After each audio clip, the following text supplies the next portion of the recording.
We're with Jeremy Piven from Entourage, the Piven benefit tonight. Great turnout. Yes, indeed. And everyone's really early, which means one of two things. They're very excited, or they just want to get out. I don't know which. Is it weird being the host when you walk in and everybody's just staring at you? You know, to be honest with you, I studied with my mom from the time I was 8 years old. I feel kind of like, this will sound very pretentious, but I don't care. I feel like a pro athlete in the way that I've trained my whole life for this. And the good news is, at 40, whereas unless you're Chris Chelios, you're not still doing anything.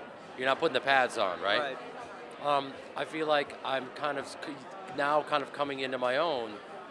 Whereas if I was some sort of 5'10" Jewish linebacker for Notre Dame, I would be beat up right now and it'd be over. Right. So to be able to give back to my mother, who put me on stage and encouraged me and helped me find my voice as a performer, to come here and to give back and raise money for kids to get scholarships to act means everything.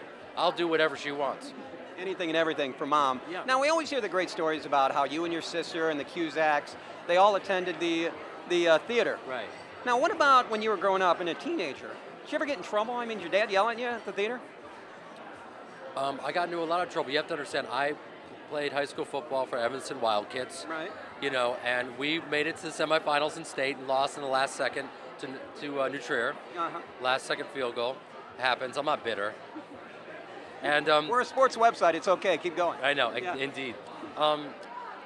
You know, so I was trying to bridge two worlds. I was trying to be a high school football player and do my thing and act. And the reality is, when you're in high school, people know you from football, but they don't know you. They don't go to the theater. Right. So it was this kind of underground thing that I did, and I love to do. And I think I think I wouldn't have it any other way because of this. I was desperate to be a football player, and that wasn't going to happen, right? Beyond high school, and there was no desperation as an actor. And I think that's the way to come upon any kind of trade. You know, in a way, it's like your arms are wide open, and you're just doing your thing. You're learning and you're growing, but you're not putting any pressure on yourself, if that makes any sense. It does. Now, can I ask you, did you play football? Did you actually play in the game? I actually played in the game. I mean, I was one of the few white boys that played, and it was, competition was incredible, man. It really was. We had, I'm sure you know about some of the Evanston, New Trier, and the rivalry and all that stuff. These are, you know, it was serious. It wasn't like I wasn't playing for North Shore Country Day, you know. I mean, we had 250-pound offensive tackles. I mean, it was just, it was serious business. I was just a crazy white boy, and I had a really great time. I'd be lying to you if I said I wasn't frustrated that it didn't continue.